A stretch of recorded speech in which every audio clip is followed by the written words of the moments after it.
Okay, quick little video, like under a minute. I just want to show you how you use your calculator. Now, you guys all know I use a Sharp. I think they're the best calculators, okay?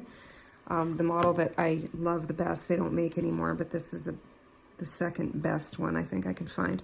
Okay, so I just want to show you because your calculator, you're probably familiar with square root buttons and the cube root buttons, but sometimes we're going to be looking for fourth roots or fifth roots. So these ones are fairly simple, and some of you will be able to do them in your head, but it's nice to practice on your calculator when you know what the answer is going to be.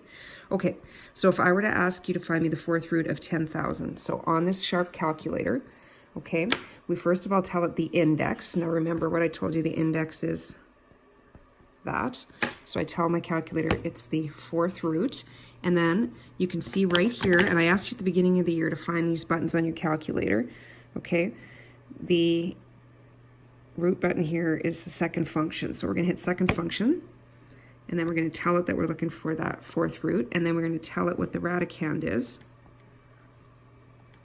And then we're gonna hit equals, and the answer is 10, which is indeed the right answer.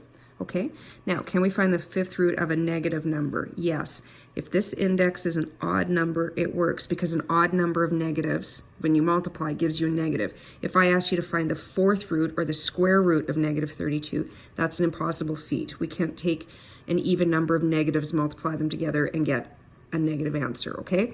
So I wrote that down here in your notes. We can't find the cube root. We can find the cube root of a negative number, but we can't find a square root or fourth root or a sixth root. Okay, so let's practice this one, okay? So we're gonna go to our calculator. I'm gonna clear it. Okay, my index is clearly 5, so I'm gonna tell my calculator I'm looking for the fifth root, second function, and then I'm gonna punch in, and you can use the negative button right here, negative 32, and hit equals, and the answer is negative 2, okay?